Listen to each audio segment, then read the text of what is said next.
Internacionalistas do mundo, univos, aqui quem fala é o Jaú, e esse é mais um Pode Rir, seu podcast oficial de relações internacionais. E hoje estou aqui com meus amigos Sofia, Daniele e Ailton. Digam oi. Oi pessoal, bem-vindos a mais um episódio, bem-vindos a todos os ouvintes. Hoje a gente vai falar sobre um tema bem legal, também um tema bem atual, assim, bem importante para as relações internacionais e com uma convidada muito legal. Oi pessoal, eu sou a Daniele, vamos aprender um pouquinho mais sobre RI com esse podcast maravilhoso e essa convidada maravilhosa de hoje também. Sofia aqui, sejam bem-vindos para mais um episódio e agora especial, porque a gente está de parceria nova e um tema muito, muito relevante. Vamos lá. Aproveitando que a Sofia já falou também, esse episódio, além de ter a nossa convidada, a professora Clarice Forner, também tem a nosso parceiro também, o LAP, Laboratório de Política Nacional. Então, professora, primeiramente, diga oi e conte pra gente quem é você na fila do pão, ou como a gente gosta de falar, no sistema internacional, e conte também um pouquinho do LAP pra gente, por favor. Olá, pessoal, tudo bem? Olá, Ailton, Sofia, Daniele, Gustavo, né, e todos os ouvintes do Pode RI, né? Enfim, é um prazer muito grande estar aqui com vocês, né? Várias perguntas já bastante capciosas, né? Levando quase a uma crise existencial, né? Começando por quem sou eu na fila do pão, que eu acho interessantíssimo, né? Quero, antes de qualquer coisa, né, agradecer a vocês pelo convite. É um prazer estar aqui, né? E eu falo não só em meu nome, mas também em nome de toda a equipe do Laboratório de Política Internacional. Todos nós somos consumidores bastante assíduos, né, dos conteúdos do Pode RI, tanto dos podcasts, dos episódios, e eu também vinha contando, né, para o pessoal, né, em off, e agora também contando para os ouvintes, que eu gosto muito da produção dos memes, principalmente, né, que eu sempre costumo usar nas minhas aulas, né, então acho que é um trabalho incrível que vocês fazem, não só em termos de divulgação científica, mas também de tornar essa linguagem das RIs mais acessível para o grande público, né? Acho que isso é realmente cada vez mais importante. Mas para falar, né, sobre mim um pouquinho, como vocês solicitaram, né, eu sou professora da Universidade de São Judas Tadeu, no curso de Relações Internacionais, sempre estive na área de RI, né, enfim, tenho aí uma relação de bastante tempo já com relações internacionais, e mais recentemente ingressei nessa parceria com mais alguns amigos para estabelecer o Laboratório de Política Internacional, que é o LAP, como vocês mencionaram, que também agora está nessa parceria, foi uma grande alegria para todos nós com o Pode RI, né? Enfim, o LAP, né, o Laboratório de Política Internacional, a proposta, acho que converge, né, em muitos pontos com a proposta do Pode RI, né? Uma delas sendo esse propósito de tornar esses conhecimentos de relações internacionais mais acessíveis ao grande público, né, e também promover debates, principalmente da área de política internacional, sob uma perspectiva mais crítica, né. Então, ele basicamente se define como um coletivo de pesquisadoras e pesquisadores, de professoras e professores, são 11, né, pesquisadoras e professores e professoras, né, vou mencionar todos eles, né? Enfim, acho que isso é bastante importante. Então, além de mim, temos também a professora Bárbara, o professor Davi, o professor Jonathan, a professora Kimberly, a professora Giovana, a professora Luísa, professora Patrícia, a professora Lívia, a professora Raquel, né? Então, é um grupo bastante grande, bastante entusiasmado. E basicamente o LAP, então, começa, né, com a reunião dessas 11 pessoas em prol desse propósito, né, de ofertar cursos na área de relações internacionais, e mais especificamente no campo de política internacional, buscando, como eu disse, discutir temas dessa área de forma mais acessível e sob uma perspectiva mais crítica. E agora, né, a gente está começando a gente está ofertando um curso, né, que também acho que pode ser bastante interessante, né, para o do Pode RI. E caso as pessoas, né, tenham interesse, eu também recomendo que vocês procurem pelas redes sociais do LAP, né, também o nosso site oficial, todas as informações estão bem descritas lá, caso eu venha a me esquecer de alguma coisa, mas a gente está ofertando um curso que vai acontecer agora entre os dias 6 de agosto e 24 de setembro, aos sábados, que é o 30 anos do fim da história, transformações na política internacional contemporânea. É um curso que ele está dividido em 8 aulas, né, e vai acontecer justamente aos sábados para poder viabilizar a participação maior, né? Enfim, a gente entende que muitas pessoas trabalham e às vezes fica um pouco corrido durante os dias de semana, então a opção pelos sábados de manhã. E a ideia, ao longo dessas 8 aulas, é refletir justamente, né, partindo desse marco do fim da história, né, da obra do Francis Fukuyama, para discutir, né, em termos bastante populares, né, o que rolou nas relações internacionais e na política internacional nessas últimas 3 décadas. Né? Então, o programa está bastante variado, né? Ele tem vários temas que vão desde política nuclear, rivalidade entre grandes potências, direitos humanos, até a participação, né? Enfim, o papel do Brasil, no que também é uma outra questão que vai ser discutida na nossa última aula. Então, talvez eu seja um pouco suspeita para falar, mas o programa está muito legal, né? Eu reforço o convite para que vocês, para quem tiver interesse, né, que procurem saber mais a respeito nas redes e que se inscrevam, né? As inscrições estão abertas, vão aí durar mais alguns dias e, como eu disse, o curso começa no dia 6 de agosto. Mas fica o convite novamente, vai ser um prazer receber todos os ouvintes do Pod RI no curso. Perfeito, professora. E é isso aí, pessoal. Não deixem de seguir o LAP nas redes sociais, acompanhar, olhar esse curso, os próximos que virão também, porque realmente é extremamente interessante. E é isso, pessoal. Esse é o episódio que a gente vai falar um pouquinho sobre a OTAN, sobre a Rússia, a China, aproveitar que a professora especialista na área sobre os Estados Unidos, toda a questão da militarização dos Estados Unidos. Então, vamos lá conversar um pouco com ela para mais um episódio aqui do Pod RI.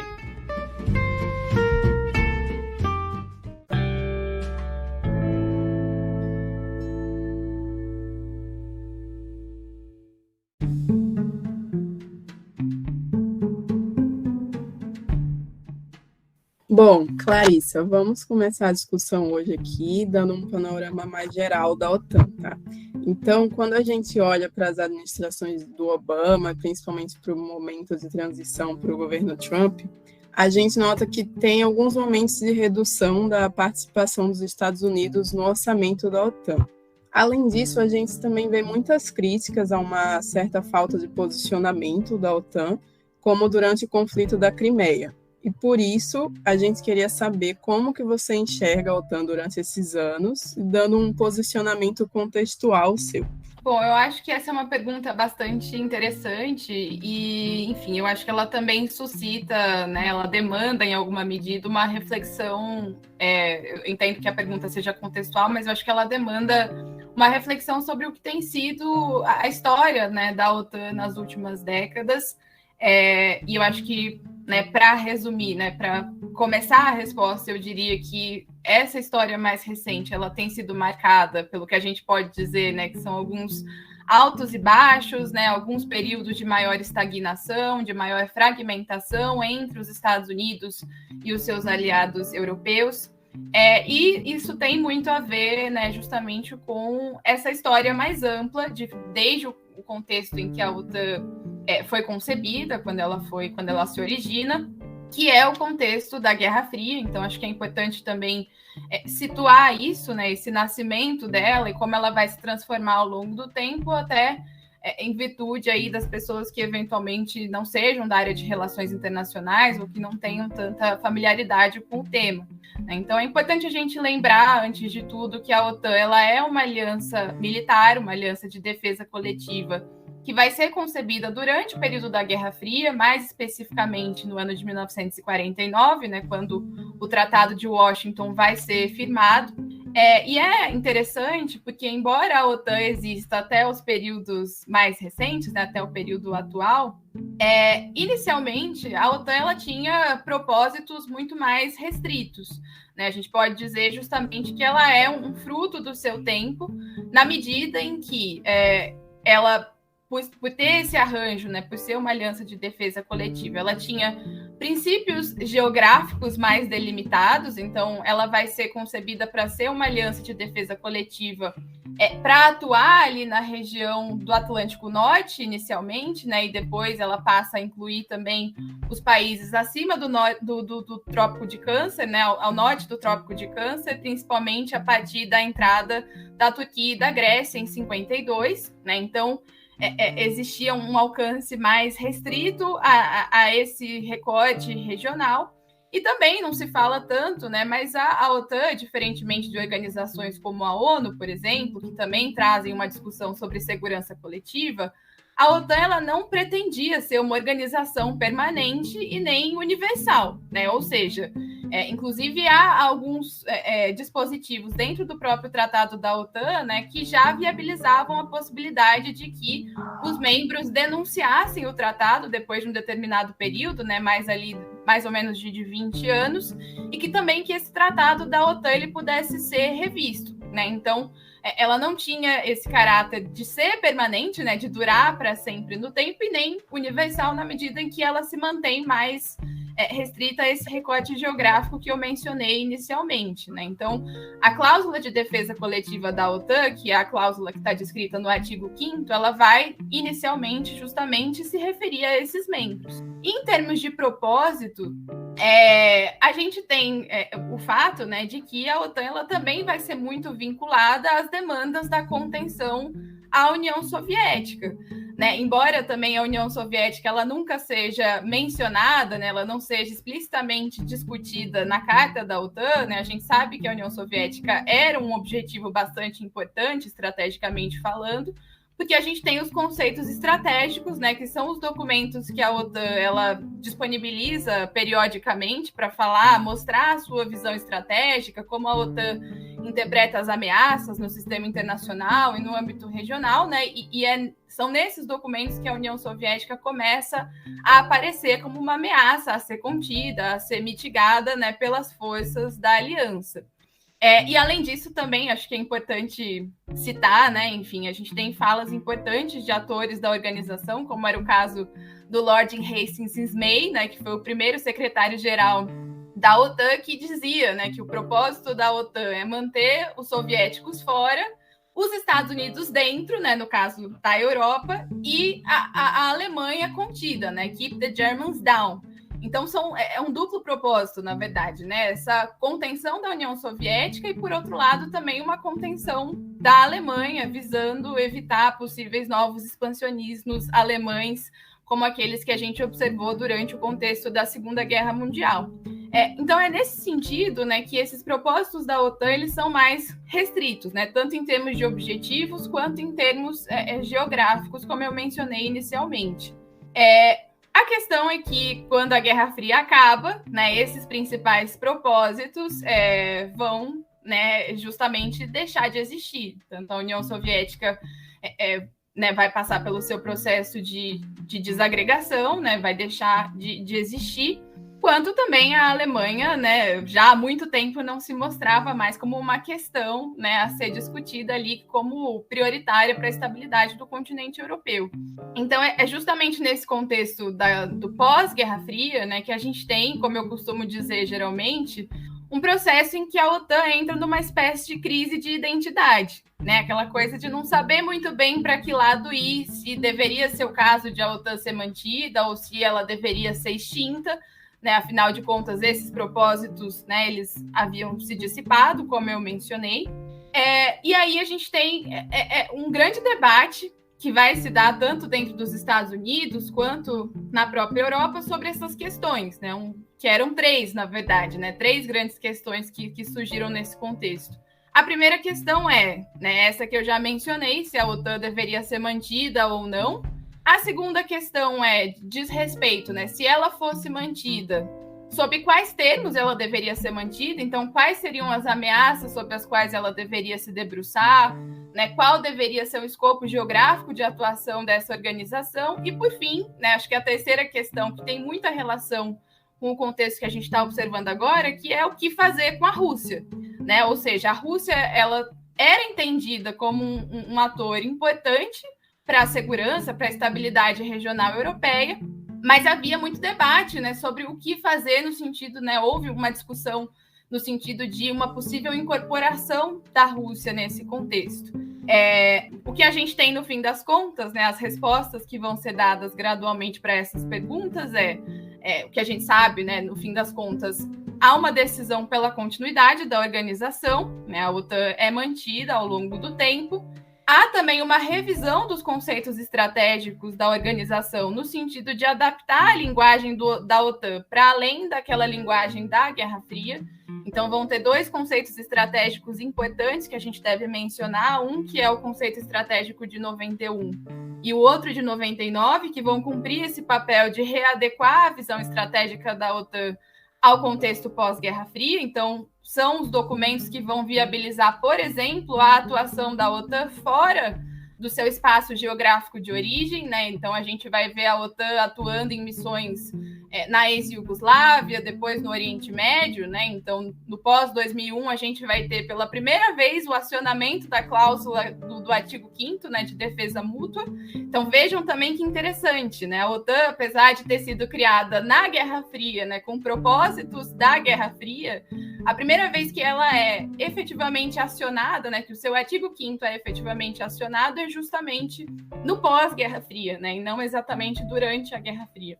Então, esses conceitos estratégicos cumprem esse papel de reformular esses princípios e o escopo geográfico de atuação, e também servem de base para legitimar o que vai ser, né, o processo de alargamento da OTAN para o leste europeu, né, que é a grande questão, o nó gódio da questão no que diz respeito às relações com a Rússia, né, porque a Rússia ela acaba não sendo incorporada na OTAN nesse primeiro momento, né? Enfim, mas o que se decide é estabelecer um espaço de concertação, de consulta mútua com a Rússia através do Conselho OTAN-Rússia, que vai começar a existir a partir de 2002.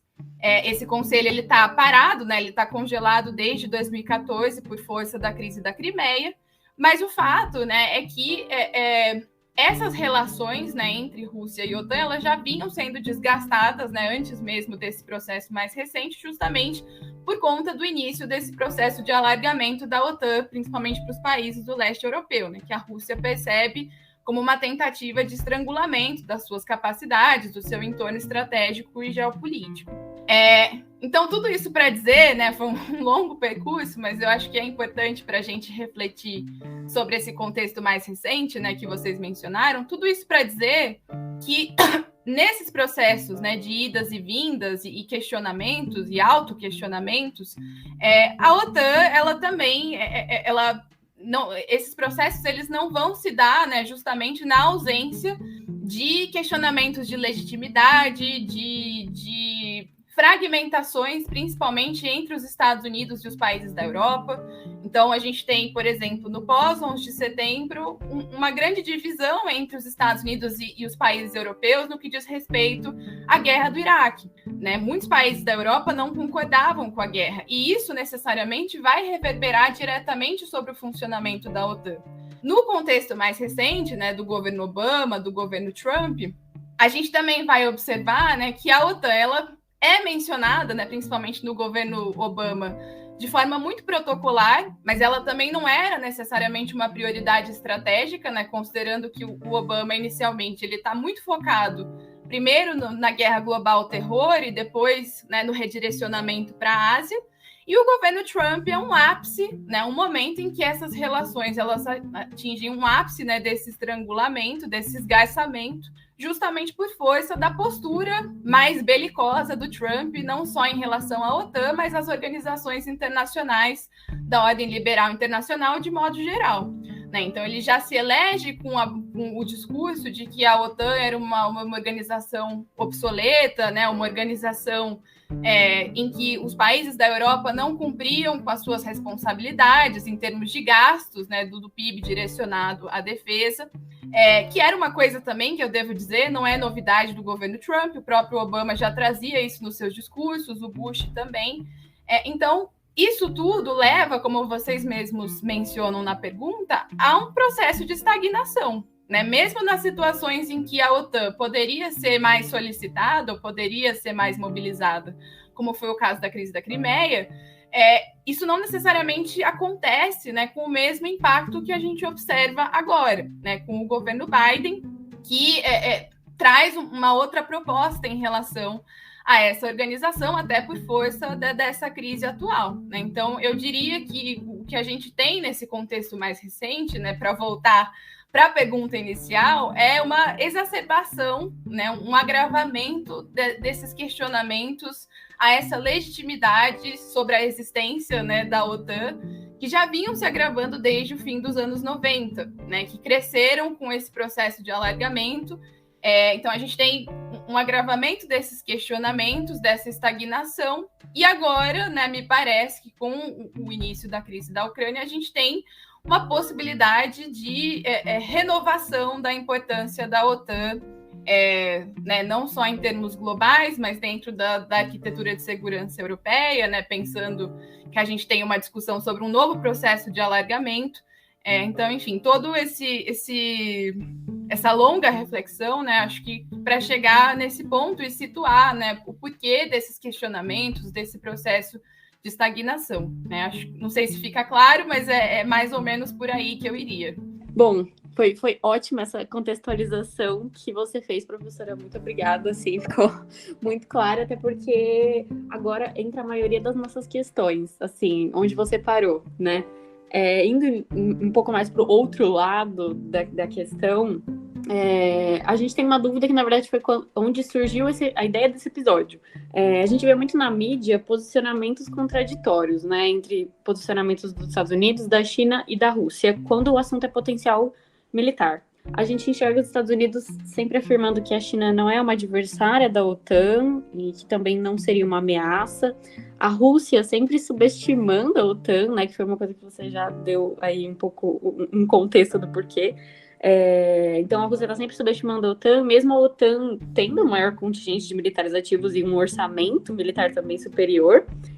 Então a gente fica um pouco assim, quem será que está falando a verdade, entre aspas, né? Se é que existe verdade nas relações internacionais.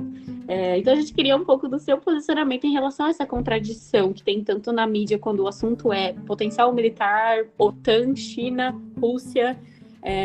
Qual é a sua opinião em relação a tudo isso? Bom, muito boa a pergunta, Sofia. Eu acho que, enfim, essas ambiguidades, elas de fato acompanham as discussões das relações internacionais, das relações políticas de modo geral, e sem dúvida nenhuma também fazem muito parte do que são as discussões sobre a política externa norte-americana, né? Esses desencontros entre a retórica e a prática, né? Eles são muito presentes dentro dessa história da política externa dos Estados Unidos, principalmente no que diz respeito a outras grandes potências, né, como é o caso da China, como é o caso da Rússia. Mas, ao mesmo tempo, eu também acho que no período mais recente, né, esses desencontros, eles têm ficado um pouco mais sutis, né? Eu diria que não só porque a gente tem uma guinada mais clara dos Estados Unidos para a contenção da China, tanto no campo econômico quanto no campo militar, mas também no próprio discurso, né? Eu acho que esse discurso tem mudado bastante nos últimos anos, e eu situaria, né, esse início de mudança já na época, o finzinho do governo Bush, quando, né, o governo Bush começa a se direcionar, né, para falar a respeito da China, a respeito da Rússia, né, saindo daquele foco mais claro na guerra global ao terror. Isso depois se aprofunda com o governo Obama, né, que aí sim traz uma guinada mais clara à contenção da China por meio, né, do rebalance para a Ásia, né, e isso começa a aparecer com mais frequência nos documentos oficiais, nos documentos estratégicos. Então, ele ainda tenta, de alguma forma, contemporizar a linguagem, né, para que haja ali uma proposta não só de contenção, mas também de engajamento da China, de alguma forma, na ordem internacional liberal. Então, né, uma retórica que tenta equilibrar essas duas dimensões, e que se torna muito mais agressiva, sem dúvida nenhuma, durante o contexto do governo Trump novamente, né? Então, no governo Trump, a gente vai observar não só os discursos do próprio Trump, né, que eu também sempre gosto de citar o meme, né, que o Trump tem vários discursos da época da campanha, né, que ele se referia à China e as pessoas depois editaram e ficou aquela coisa do China, China, né, ele repetindo inúmeras vezes. Mas, para além disso, né, enfim, uma retórica que também vai ser assumida pelos altos escalões burocráticos. Então, os documentos oficiais começam a tratar a China e a Rússia como potências revisionistas, né, ou seja, são potências que, de alguma forma, apresentam efetivamente uma ameaça à ordem internacional liberal, à hegemonia norte-americana. E aí a gente tem, né, a nível de OTAN, que foi, né, acho que tem mais a ver com a pergunta que vocês fazem, uma mudança nesse sentido também, que é uma mudança que se articulou muito recentemente com o lançamento do último conceito estratégico da organização, o conceito de 2022, que foi aprovado na Cúpula de Madrid. Que é um conceito estratégico que ele destoa em relação às últimas publicações, né? O último conceito estratégico que a gente tinha era de 2010, né? Então já fazia bastante tempo, até sinalizando um pouco esse processo de estagnação, né? De fragmentação da OTAN. Mas o conceito mais recente, ele quebra com a linguagem mais cautelosa em relação à Rússia, que existia nas outras publicações, né? Então, os outros documentos falavam, né, que a Rússia não é uma ameaça para a OTAN, nem para a Europa, que a Rússia e a OTAN deveriam buscar uma cooperação, né? Então, esse documento de 2022 quebra com isso, né, e coloca a Rússia como a principal ameaça para a OTAN e para a estabilidade europeia. E também responsabiliza diretamente a Rússia pela crise na Ucrânia. Então, acho que é uma mudança bastante importante. E a outra mudança bastante importante diz respeito a colocar a China, né, pela primeira vez num documento oficial da OTAN, também como uma ameaça a ser contida. Então, a China aparece como um desafio, né, como um país que segue uma linha, né, na linguagem do documento, uma linha autoritária que se contrapõe aos valores da ordem liberal internacional. Então, também tem uma discussão sobre a disputa tecnológica. Nesse documento também que aparece um reforço à importância da região do Indo-Pacífico. Então, a gente observa com isso, né, que a OTAN, ela cada vez mais, ela começa a se afastar daqueles princípios mais restritos para os quais ela havia sido concebida, né, no auge ali da Guerra Fria, e começa também a ampliar cada vez mais o seu escopo de atuação, o seu escopo priorizado, né, geograficamente, né, incluindo agora até esse espaço do Indo-Pacífico. E a outra questão, a outra consequência disso é que ela se aproxima mais, por outro lado, das prioridades estratégicas dos Estados Unidos, né, porque tanto essa linguagem de contenção à China, quanto essa priorização do Indo-Pacífico como uma região estrategicamente importante, são discursos muito próprios dos Estados Unidos nos últimos anos, né, que ficam mais fortes, como eu mencionei, desde o governo Obama. Então, acho que são essas duas consequências que a gente observa, e com isso, essas ambiguidades entre a retórica e a prática, não é que elas deixam de existir, mas me parece que essa retórica ela está bem mais agressiva, ela está muito mais dura do que ela costumava ser em relação, né, aos discursos anteriores que vocês mencionam, né? Então, eu acho que há uma mudança nesse sentido. E para a Rússia, eu acho que a preocupação com a OTAN, de alguma forma, ela sempre foi muito presente, né? E tem sido também muito verbalizada, até como uma forma de legitimação, né? Enfim, acho que é importante a gente dizer, né, que isso é uma narrativa, né? E acho que isso também já foi bastante discutido nos últimos tempos, mas não custa reforçar, mas é uma narrativa que o governo Putin tem mobilizado muitas vezes, no sentido de culpabilizar a guerra, né, a crise, o que está acontecendo agora na Ucrânia, a esse processo de expansão da OTAN, né? Então, eu acho que, de alguma forma, a OTAN também ela sempre esteve presente ali no imaginário estratégico russo como uma questão importante, né? Como uma questão que merece atenção.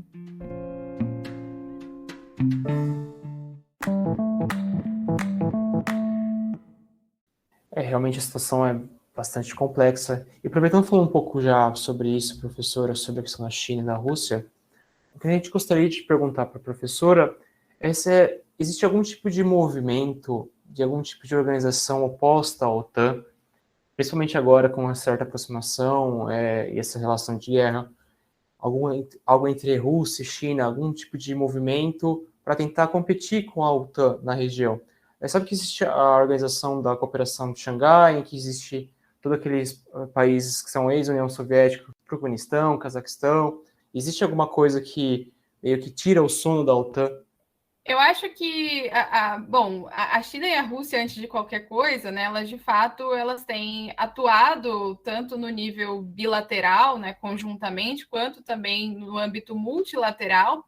Né? E no âmbito multilateral é importante dizer que não só nas organizações, né, alternativas, por assim dizer, né, como você mencionou, mas mesmo nas organizações mais tradicionais. Né? Existem muitas pesquisas que sinalizam que nos últimos anos a China e a Rússia têm adotado posicionamentos cada vez mais convergentes, principalmente dentro do Conselho de Segurança.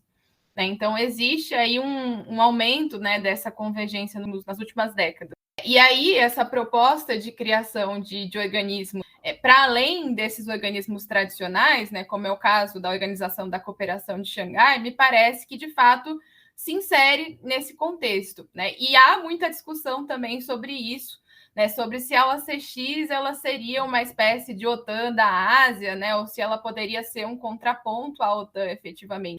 Particularmente falando, e aí é uma avaliação minha, né, eu acho que isso exagera um pouco, né, acho que essa compreensão ela exagera um pouco as tintas muitas vezes. Eu não diria que a OCX ela seja necessariamente um contraponto, até porque ela é criada num contexto bastante diferente, né? Uma organização mais contemporânea que surge ali no contexto pós-2001, e também com propósitos bastante diferenciados se a gente comparar, né, com o surgimento da OTAN.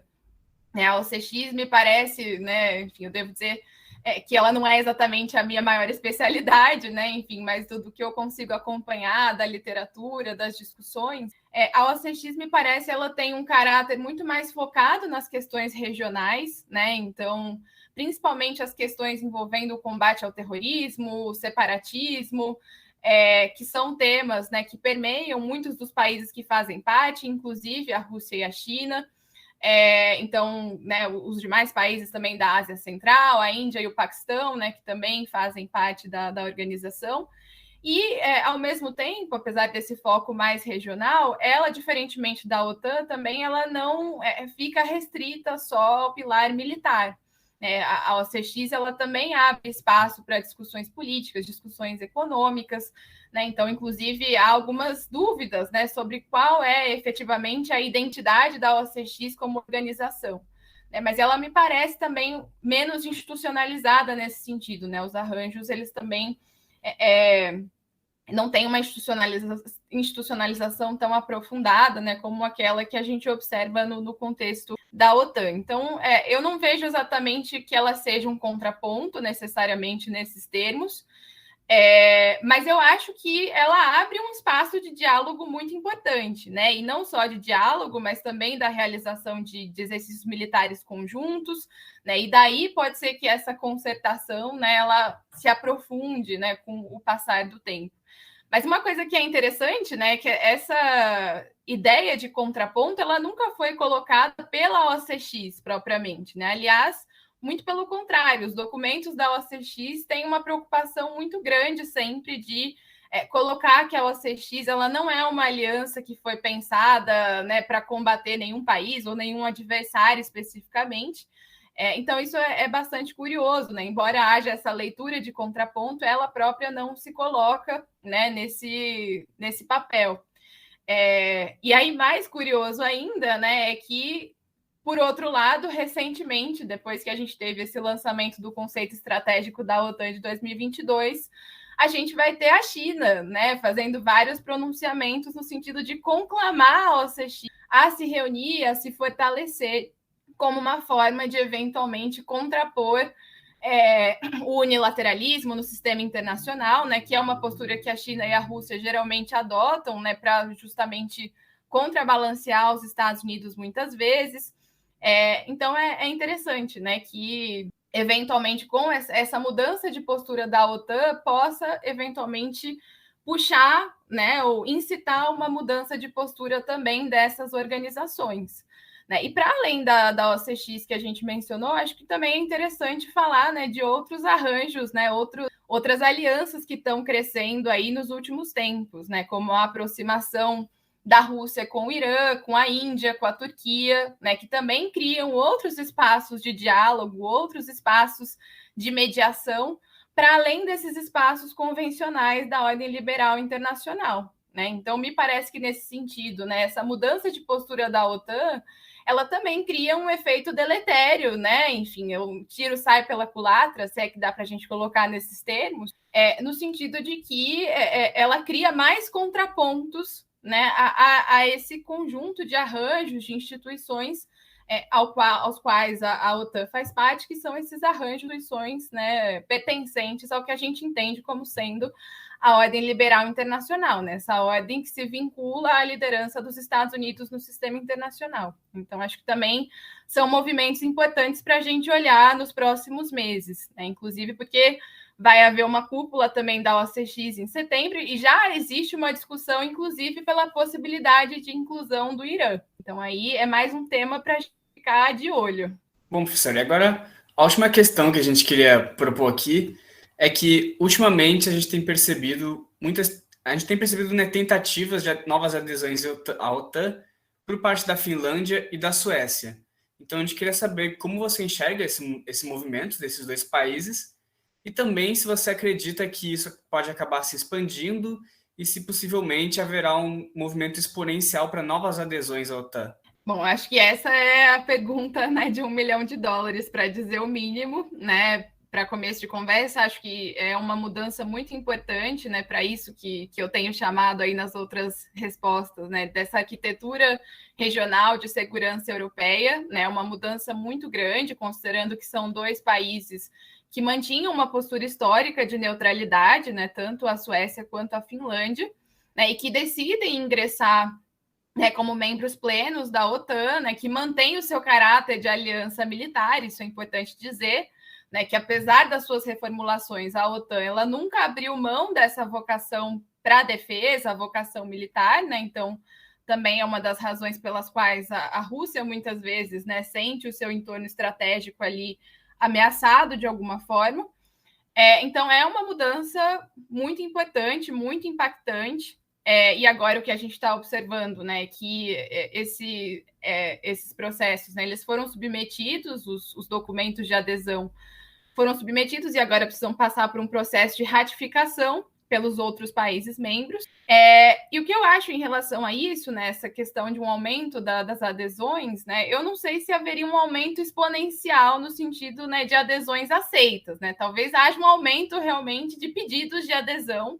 Isso abre aí um espaço para outros países que já teriam interesse em ingressar na aliança, né, e que comecem a postular os seus pedidos ou que se sintam motivados a postular esses pedidos por conta do contexto da crise da Ucrânia.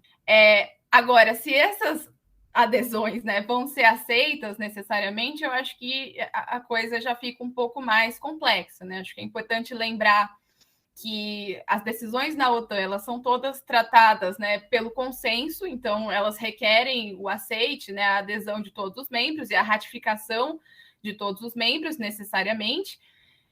Então, isso é uma questão que tende a dificultar e necessariamente também os países, né, é requerido, né, que os países que ingressem na OTAN, eles também façam uma série de ajustes do ponto de vista político, do ponto de vista econômico, né, de poder fazer as contribuições no campo militar. Então, acho que o aumento exponencial nesse sentido, né, me parece um pouco mais complexo, né, talvez um pouco mais dificultado nesse sentido. E também é importante a gente falar sobre os custos, né, dessas adesões, tanto para a organização quanto para os países que decidem, que optam por ingressar na organização, né? Para a OTAN especificamente, né, a entrada de novos membros significa que aquela cláusula de defesa mútua, o artigo 5º, né, que diz que um ataque, uma ameaça a um dos membros é um ataque, né, entendido como um ataque a todos, né, e demanda medidas coletivas, a entrada de novos membros, ela necessariamente amplia esse raio de atuação da organização, né? Então, o custo aumenta, porque a área pela qual a OTAN passa a ser responsável se amplia. E também é um custo para os países que estão entrando nessa organização, justamente pelo fato de que, ao entrar na organização, eles se comprometem justamente com essa cláusula de defesa mútua com os gastos, né? A OTAN também tem, desde de 2006, estabelecido que os países eles devem gastar uma média de 2% do seu PIB em defesa, né? Essa meta ela não tem sido atingida por todos os países igualmente, mas, enfim, é um comprometimento que esses países têm que fazer, né? Então, essa entrada, ela enseja custos, né? E vai ensejar esses custos, né, se ela se concretizar, para a Finlândia e para a Suécia também, que eram países também que já, enfim, mantinham uma parceria anterior com a OTAN, né? Enfim, a partir do sistema das parcerias pela paz, que já tinham também contribuído em operações como a operação da OTAN no Afeganistão. Então, é uma parceria que ela já se dava por outras vias, né, mas que não gerava esse comprometimento mais profundo, né, que a membresia plena gera, né? Então, por tudo isso, né, que eu acredito que, enfim, essa mudança, né, essa entrada exponencial, ela seja um pouco mais complexa, né? Mas, sem dúvida nenhuma, ela muda consideravelmente essa arquitetura de segurança, né? Enfim, abre um acesso geopolítico importante para a OTAN a áreas como a região do Ártico, né? Então, a mudança ela também é geopolítica, sem dúvida nenhuma.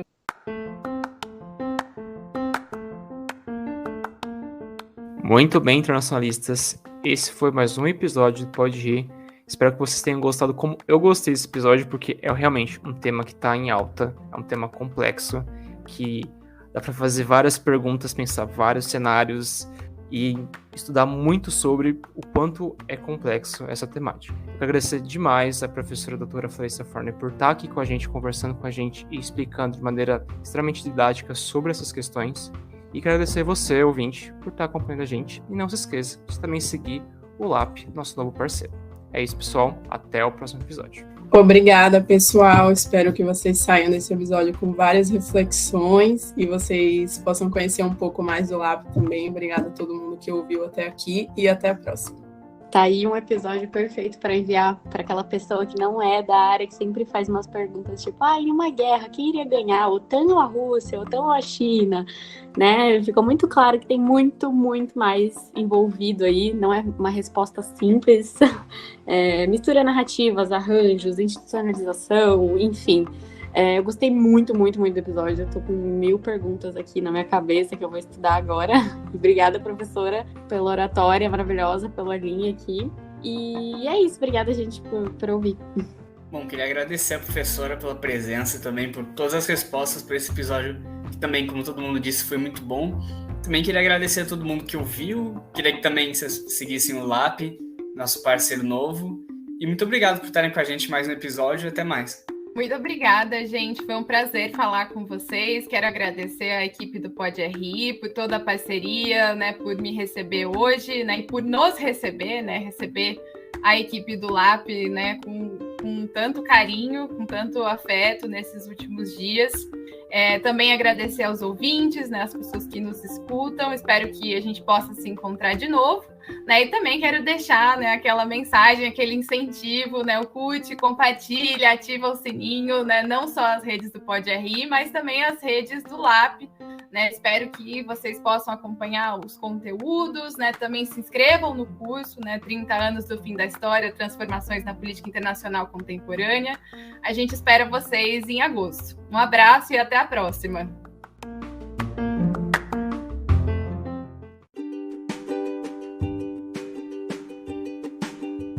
Muito obrigada por escutar mais um episódio do Pode RI, um projeto realizado em conjunto com o LABRE, Laboratório de Relações Internacionais da Unesp de Franca.